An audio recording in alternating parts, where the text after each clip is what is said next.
प्रिय छात्रों, कल मैं आप लोगों को भोजस्य औदार्यम पाठ का सारांश बताया था। आज इस पाठ को हम पढ़ते हैं। इसका अनुवाद मैं बताने जा रहा हूँ, सारे बच्चे सुने।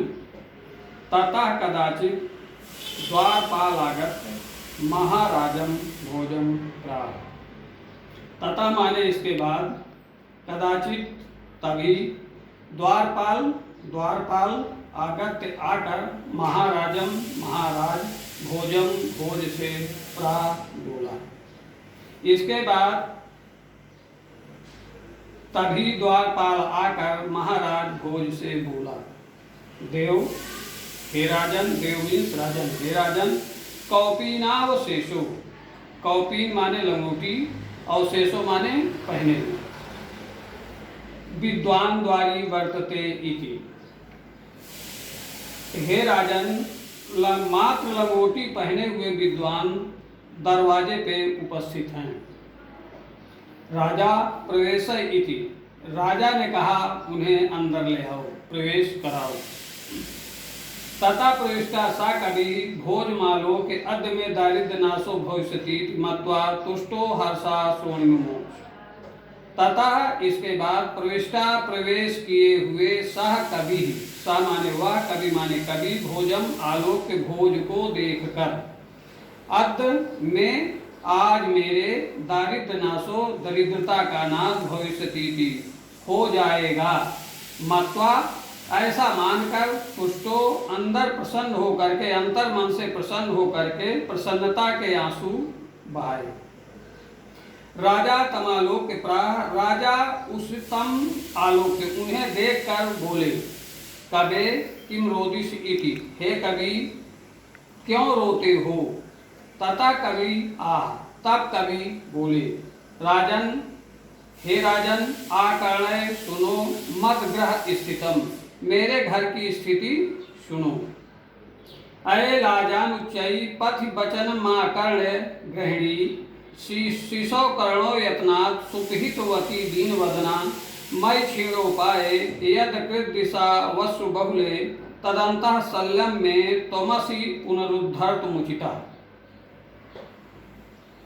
रास्ते में अरे लावा ले लो, लाजान उच्चई, अरे लावा ले लो, खील ले लो, ऐसे ऊंचे स्वर को सुन करके, वचनम आकर्ण, ऐसे वचन को सुन करके, दीन बदना गृहिणी, यहाँ दूसरी लाइन में देखो, दीन बदना गृहिणी, अत्यंत दुखी मेरी पत्नी, शिशो कर्णो, बच्चों के कानों को, यत्नात् यत्न पूर्वक, सुपिहितवती बंद कर दिया, यत्न पूर्वक बंद कर दिया। अरे रास्ते में ऊंचे स्वर में अरे खील ले लो, ऐसे वचन को सुन करके दुखी मुख वाली मेरी पत्नी बच्चों के कानों को यत्न पूर्वक बंद कर दिया, और यदकृत दिशा वसु बहुले, और दोनों आँखों में आंसू भरे हुए मेरी तरफ दृष्टि की।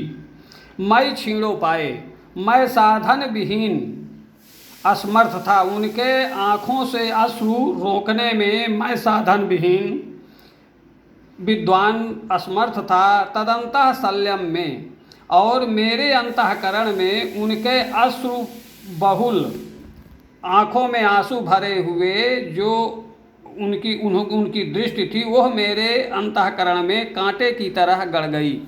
मैं अंतः शल्यम, मेरे अंदर कांटे की तरह गड़ गई।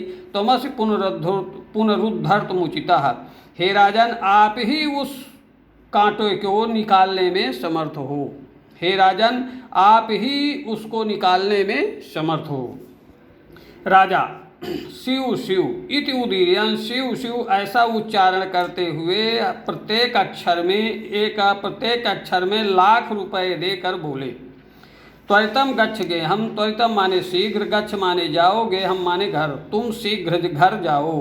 त्वद गृहिणी खिन्ना वर्तते, तुम्हारी गृहिणी पत्नी दुखी हैं, तुम्हारी पत्नी दुखी हैं। एक बार ऊपर से फिर देख लो। तदा कदाचित द्वारपाल आगत्य महाराजम भोजम प्राह, इसके बाद तभी द्वारपाल आकर महाराज भोज से बोला, हे देव, लंगोटी मात्र पहने हुए अर्थात अत्यंत दरिद्र विद्वान दरवाजे पर उपस्थित हैं। राजा ने कहा, प्रवेश कराओ। इसके बाद प्रवेश करते हुए वह कवि भोज को देखकर आज मेरे दरिद्रता का नाश होगा ऐसा मानकर अंतर्मन से प्रसन्न होकर के हर्ष के आंसू बहाए। राजा उसे देखकर बोले, कवे किम रोदिस इति, हे कवि आप क्यों रोते हो? तब कवि बोले, राजन सुनो मेरे घर की स्थिति, आकर्णे मदग्रह स्थितम, मेरे घर की स्थिति सुनो। रास्ते में ऊंचे स्वर में अरे लावा ले लो ऐसे वचन को सुन करके दीन मुख वाली मेरी पत्नी बच्चों के कानों को यत्नपूर्वक बंद कर दिया और आंखों में आंसू भरे हुए मेरी तरफ दृष्टि डाली। मैं साधन विहीन उनके अश्रुओं को रोकने में असमर्थ रहा और वह अश्रु मेरे अंतःकरण में कांटे की तरह गड़ गए, उसे निकालने में आप ही समर्थ हो। राजा शिव शिव इति उदीर्यन, राजा शिव शिव ऐसा उच्चारण करते हुए प्रत्येक अक्षर में उन्हें लाख रुपए देकर बोले, त्वरितम गच्छ गेहम, त्वरितम माने शीघ्र, गच्छ माने जाओ, गेहम माने घर, तुम शीघ्र घर जाओ, त्वद्ग्रहणी खिन्ना वर्तते, तुम्हारी पत्नी घर में अत्यंत दुखी हैं। अन्यदा भोजा श्री महेश्वरम नमितुम शिवालयम अभ्यगच्छत, अन्यदा दूसरे दिन भोजा महाराज भोज श्री महेश्वरम श्री शंकर जी को नमितुम नमस्कार करने के लिए शिवालयम शिव मंदिर गए।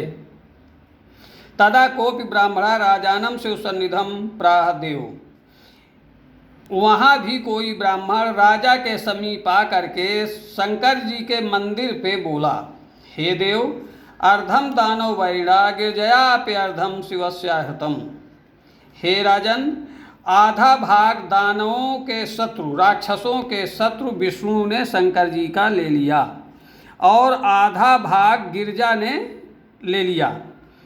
देव इत्थम इस प्रकार से, हे देव, जगती तले पृथ्वी तल में मृत्युलोक में पुरहर शंकर जी, पुरहर में मीन्स शंकर जी का अभाव हो गया। इस प्रकार आधा भाग दानवों के शत्रु विष्णु ने ले लिया शंकर जी का और आधा भाग शंकर जी का गिरजा ने ले लिया। तो इस प्रकार से मृत्युलोक में शंकर जी का अभाव हो गया, अर्थात शंकर जी अब मृत्युलोक में नहीं रहे। परिणाम क्या हुआ? गंगा सागर मंबरम, गंगा समुद्र को सुशोभित करने लगी, चंद्रमा आकाश को सुशोभित करने लगे और शेषनाग पाताल लोक को चले गए। सर्वज्ञत्वम अधीश्वरत्वम अगमत, सर्वज्ञता अधीश्वरता आपको मिली, त्वाम माम तु भिक्षाटनम, और मुझे भिक्षाटन का कार्य मिल गया। यहाँ से फिर एक बार देखो, अन्यदा दूसरे दिन भोजः महाराज भोज श्री महेश्वरम नमितुम, श्री महेश्वर को नमस्कार करने के लिए शिवालय गए थे। तब कोई ब्राह्मण राजा के समीप मंदिर के पास आकर बोला, हे देव, शंकर जी का आधा भाग दानवों के शत्रु विष्णु ने ले लिया और आधा भाग गिरजा ने ले लिया। इस प्रकार शंकर जी का पृथ्वी तल में अभाव हो गया, जिसके कारण गंगा समुद्र को सुशोभित करने लगी, शशिकला आकाश को सुशोभित करने लगे और जो शेषनाग थे वो पाताल लोक को चले गए। सर्वज्ञता और अधीश्वरता जो उनके शंकर जी के 3 गुण थे, सर्वज्ञता अधीश्वरता आप में आ गई और माम तु भिक्षाटनम, और मुझ में भिक्षाटन का कार्य आ गया। राजा तुष्टा तस्मै प्रत्यक्षरम लक्ष्यम ददो, राजा